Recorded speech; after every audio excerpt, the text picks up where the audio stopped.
Welcome to Probabilities and Distinctions, Part 2 of the Practical Decision-Making course offered by the Guild of the Rose. Visit guildoftherose.org for more details. Manipulating probabilities mathematically is very simple. If the question you're asking is an AND question, you multiply. If the question you're asking is an OR question, you add. Let's go through an example.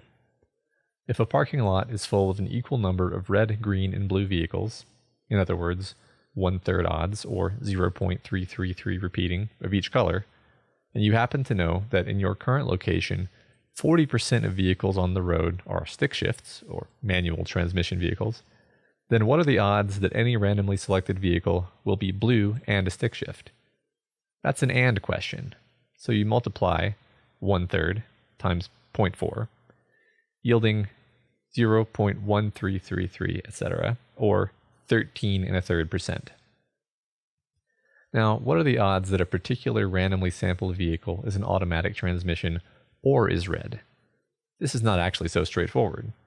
I can't readily calculate the right answer in my head, and relatively speaking, this is a simple question. The best way to approach a problem that has become too complex to easily and intuitively answer is to quickly build a tree. In a probability tree, each branch corresponds to a distinction, a meaningful difference that you need to keep track of. The first distinction is the color. The second distinction is the transmission type, stick versus automatic. You can easily calculate the odds of each of the terminal nodes, or the leaves, of the probability tree by multiplying down the branch back to the origin. We already implicitly did this when we asked about the odds of a random sampling being blue and a stick shift.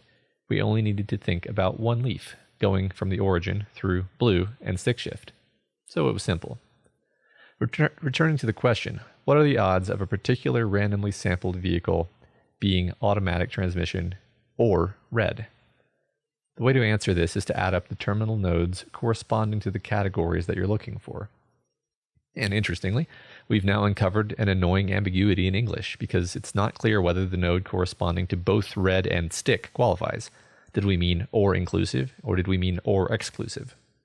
If we meant or inclusive, then a red stick shift car qualifies as red or stick shift. But if we meant or exclusive, then it doesn't. We need to learn to be sharp about the difference between the two senses of or. Let's say that for the purposes of our question and what we're interested in finding out, we mean or inclusive. That means we selected the nodes that satisfy our criteria and add these numbers together. The sum is 60%.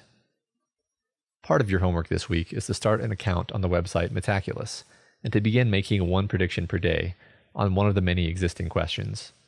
As you explore the site, pay attention to distinctions that are being made in designating the outcomes of the predictions.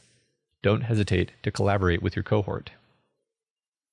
If you're interested in taking this course, visit guildoftherose.org for more details, or patreon.com/guildoftherose to join the guild. Click the link in the sidebar to view the playlist of videos for practical decision making.